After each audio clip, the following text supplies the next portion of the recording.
জন্মদিনে বিশেষ এই নুডলস খেলে আয়ু বৃদ্ধি পায় বলে বিশ্বাস এখানকার স্থানীয়দের। তাদের ধারণা নুডলস যত লম্বা জীবনের দৈর্ঘ্যও তত বেশি। চালের তৈরি এই নুডলসের স্বাদও সাধারণ নুডলসের তুলনায় বেশ ভিন্ন। তাইওয়ানে গ্লুটেন ফ্রি ভিন্ন ধর্মী এই রাইস নুডলস বানানোর প্রক্রিয়া শুরু হয় ভালো মানের চাল ভিজিয়ে মেশিনে দিয়ে মিহি পেস্ট বানানোর মাধ্যমে। এই পেস্টকে বস্তায় ভরে শক্ত করা হয়। শক্ত ব্লককে কেটে ছোট গোল আকারে আনা হয়। এরপর মেশিনে দিয়ে গরম করে নরম করা হয়। এরপর নরম ব্লকগুলোকে চাদরের মতো পাতলা করে বের করা হয়। তারপর আবার মেশিনে দিয়ে নুডলসের চূড়ান্ত আকারের রূপ দেওয়া হয়। এরপর এগুলোকে শুকিয়ে প্যাকেট করা হয়।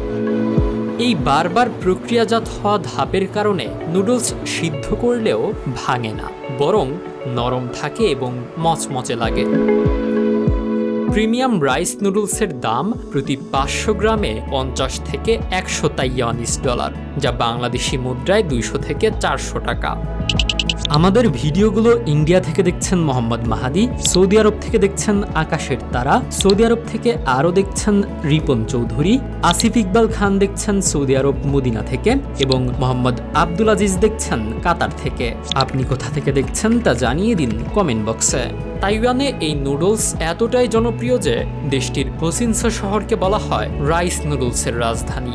এখানে 200 বছরের বেশি সময় ধরে এই নুডলস বানানো হচ্ছে।